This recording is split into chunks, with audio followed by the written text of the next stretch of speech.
बारे में ध्यान रखिएगा, ये वीडियो आपको हेल्प करेगा फॉर्म भरते समय। कई सारी ऐसी चीज़ें हैं और सिलेबस, एज और वो सारी चीज़ें तो हम करेंगे डिस्कस। ये इन्फॉर्मेशन बुलेटिन है। आपका पेपर जो है वो है सिंपली 21 जनवरी को, और आज से ही यानी 3 नवंबर से आप अप्लाई शुरू कर सकते हैं। अप्लाई करना, फॉर्म जैसे भी भरें, चाहे वो साइबर कैफ़े से भरें, चाहे वो खुद से अप्लाई करें, ध्यान से भरिएगा क्योंकि गलती के चांसेस नील बटे सन्नाटा हैं। इन्होंने साफ साफ कह दिया है कि हमारी कोई जिम्मेदारी नहीं होगी, है ना। करेक्शन की एक विंडो है लेकिन उसमें भी सारी चीज़ें चेंज नहीं कर पाएंगे आप, तो सारी चीज़ें डिटेल। नाम की बात पे आते हैं। डेट ऑफ एग्जामिनेशन आपको पता है 21 जनवरी है, यानी एक दिन में पेपर हो जाएगा। इसका सिंपल से मतलब क्या होता है कि पेपर ऑफलाइन है, OMR शीट पर होगा, जैसे इस बार हुआ था। ऑनलाइन पेपर नहीं ले रहे हैं, बहुत लंबी प्रक्रिया हो जाती है। एक एलिजिबिलिटी वाले एग्जाम के लिए इतनी लंबी प्रक्रिया से गुजरना कोई समझदारी की बात है भी नहीं। तो अगर हम देखें तो वही 150 नंबर का पेपर रहने वाला है आपका, और 135 सिटीज़ में ये होगा, 20 भाषाओं में होगा पेपर। 18वां एडिशन है ये CTET का, यानी इससे पहले 17 बार पेपर हो चुका है, और प्राचीन काल से जो सिलेबस चला आ रहा है उसी को वैसे ही दे दिया, बट पेपर मुश्किल बनाने लग गए हैं पहले से, है ना। तो समझते हैं कि करके चीज़ें क्या हैं।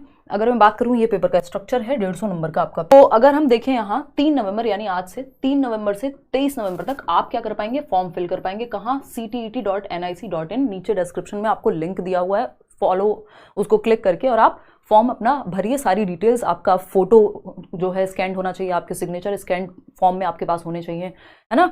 और अगर आप पियरिंग में हैं तब भी कोई दिक्कत वाली बात है नहीं। NCTE के अकॉर्डिंग जो आपका नॉर्म है कि अगर TTC यानी टीचिंग ट्रेनिंग कोर्स के अंदर आपने एनरोल कर लिया है तो चाहे आप पहले दिन में क्यों ना हो, आप एलिजिबल हैं उस चीज़ के लिए। किसके लिए? CTET में CTET में बैठने के लिए, अपीयर करने के लिए ऑफ कोर्स। तो 28 नवंबर से 2 दिसंबर तक करेक्शन विंडो रहेगी, है ना, कि आप कोई आपका पर्टिकुलर अगर गलत हो गया है तो वो आप करेक्ट कर सकते हैं। लेकिन उन्होंने लिखा हुआ है हमारी कोई जिम्मेदारी नहीं है, अगर करेक्ट नहीं हो पाया तो हम उस चीज़ के लिए लायबल नहीं है। दूसरा, सिटी चेंज नहीं होगी, तो सिटी सोच समझ करके भरनी है। 4 ऑप्शन आपके सामने होंगे सिटी भरने के लिए, तो जो सबसे क्लोजेस्ट है या जहां आप रहते हैं उसको फर्स्ट भरिए। ज़्यादातर केस में फर्स्ट मिल जाती है क्योंकि स्कूल में एग्जाम होता है, आपके आसपास किसी CBSE के स्कूल में होगा एग्जाम, तो वो एक बात है। मोर देन 1 एप्लीकेशन आपको नहीं भरनी है, चाहे आप लेवल 1 और लेवल 2 दोनों के लिए अप्लाई कर रहे हो। यानी प्राइमरी के लिए होता है, कक्षा 1 से 5 तक के लिए होता है आपका लेवल 1, और कक्षा 6 से 8 तक के लिए होता है लेवल 2। तो दोनों भी भर रहे हैं तो वो एक फॉर्म, एक एप्लीकेशन से ही हो जाता है। आप अलग अलग, एक इंसान अगर मोर देन 1 एप्लीकेशन फिल करते हुए पाया गया तो आगे फ्यूचर एग्जामिनेशन से भी उसको हटाया जा सकता है। तो ये बेसिक बात है जिसको हम ध्यान रखेंगे।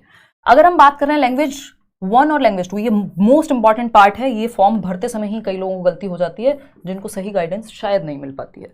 लैंग्वेज 1 कोशिश कीजिए हिंदी रखें, क्योंकि हम कितनी भी बुरी हमारी हिंदी हो, इतनी बुरी नहीं होती है कि नॉर्मल एक कविता आएगी, पैसेज आएगा, उसको सॉल्व ना कर पाए, छोटा सा होता है कंपैरिजन में। इंग्लिश अगर आप लेते हैं लैंग्वेज 1 कंपैरेटिवली मुश्किल होती है ना। सिलेबस लगभग सेम है, लेकिन लैंग्वेज 1 अगर आप इंग्लिश लेते हैं तो उसमें पोइट्री वाला जो सेक्शन है वो उसमें आता है आपका, एक पोइट्री आ जाएगा या दोनों पोइट्री भी आ सकते हैं, जो पैसेज है।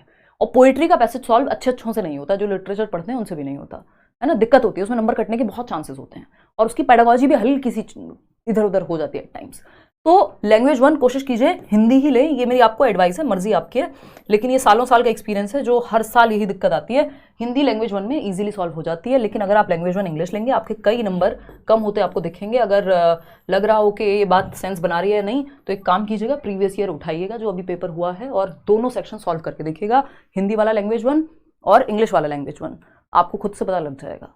तो हिंदी कितनी भी मुश्किल आ जाए तो भी हम कर लेते हैं, चाहे कितने भी कमजोर क्यों ना हो, है ना। ये मत सोचिएगा इंग्लिश मीडियम से हैं आप तो आप इंग्लिश को लैंग्वेज 1 ले लें, बिल्कुल भी मत लीजिए, कई नंबर आपके बच जाएंगे।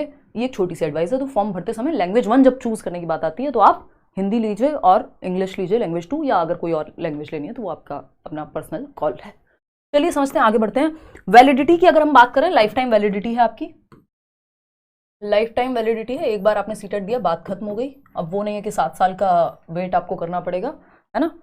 जिंदगी भर आप अपना जो डिजी लॉकर है ऑनलाइन सर्टिफिकेट रख सकते हैं संभाल करके। एक बार पढ़िए, अच्छे से पढ़िए।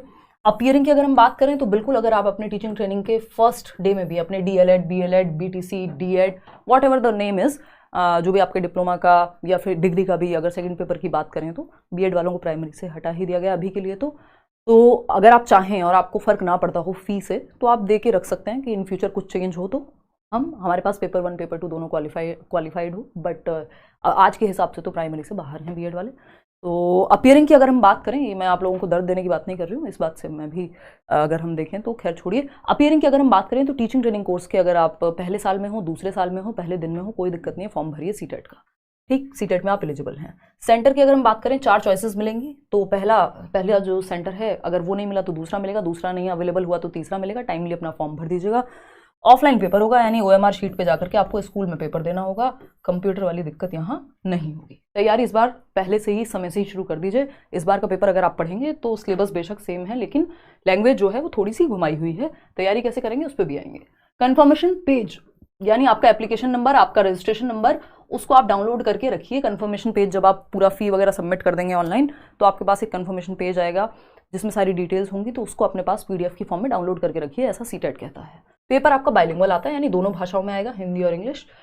करेक्शन, जो प्रॉब्लम है करेक्शन की वो मैंने आपको बता दी है कि आपका सिटी का जो करेक्शन है वो आप नहीं कर पाएंगे। अगर आपने पहली चॉइस ऑफ सेंटर जो भी भरी है, मान लीजिए दिल्ली भरी है, मैं दिल्ली रहती हूँ, बुलंदशहर भरा है फॉर दैट मैटर, ये मेरी फर्स्ट चॉइस है दिल्ली, सेकंड है बुलंदशहर, थर्ड है गाजियाबाद या कुछ और, अब मैं इसको चेंज नहीं कर पाऊंगी। 28 नवंबर से 2 दिसंबर के बीच में करेक्शन ओपन है, लेकिन सिटी चेंज नहीं होगी, सेंटर नहीं आप चेंज कर पाएंगे उस दौरान।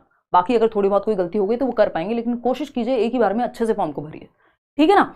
अगर बात करें हम सिलेबस की, अब तो एक बार देख लेते हैं कि सिलेबस में क्या है।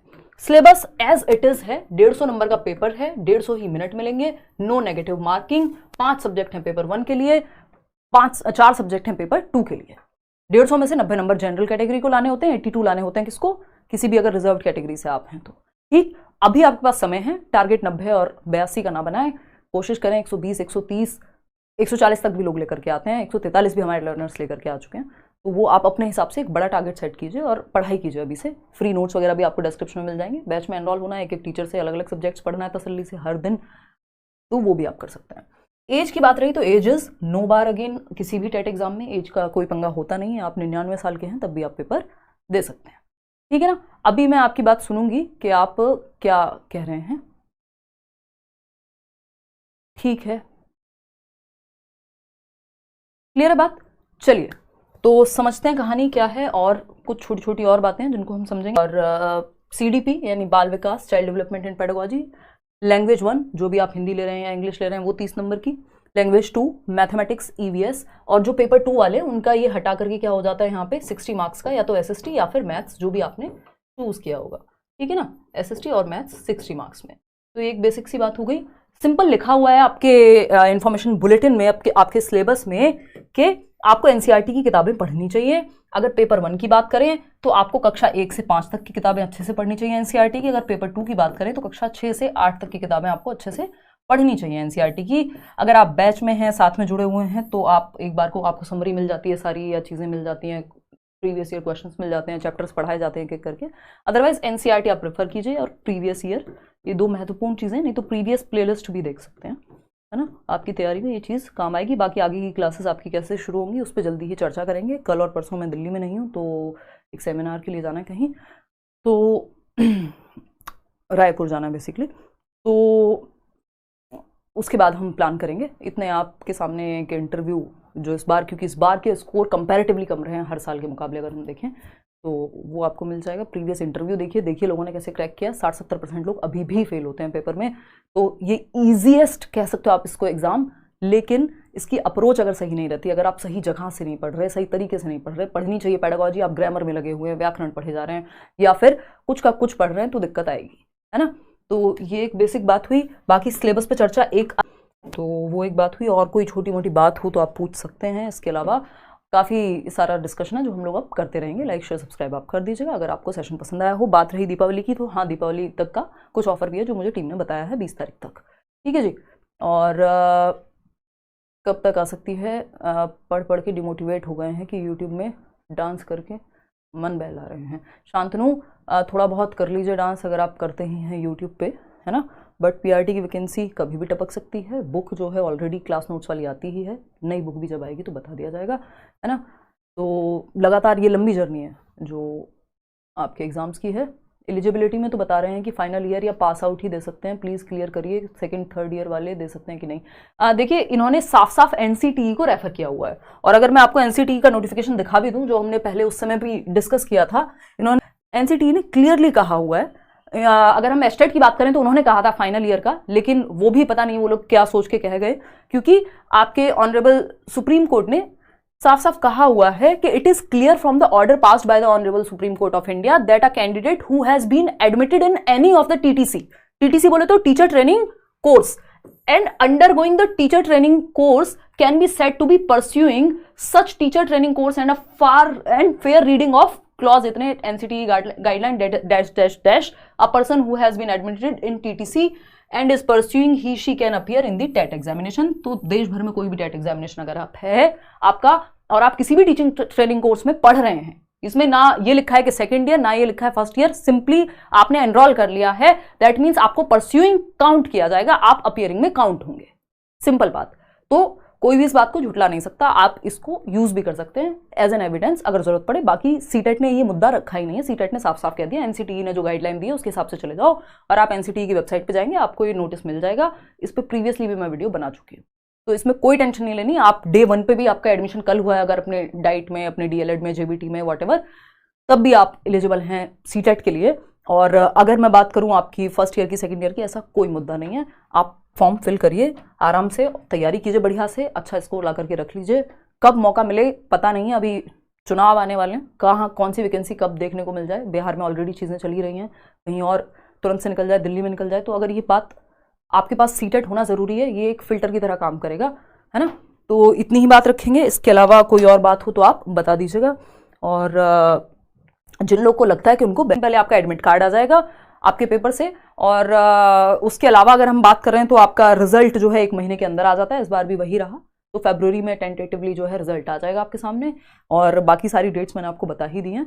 तो आपका मोबाइल नंबर और आपका ईमेल आईडी ये अच्छे से उसमें होना चाहिए, मतलब ठीक होना चाहिए, करेक्ट होना चाहिए, इसी पे आपको पता चलता है कि कब एडमिट कार्ड आया, क्या अपडेट है ना। तो ये आप वही फिल कीजिएगा जो आप यूज़ करते हो, ठीक है ना। अपना ईमेल आईडी और फ़ोन नंबर डालिएगा, ठीक। चलिए फिर आज के लिए इतना ही रखते हैं, तैयारी जल्दी शुरू करेंगे।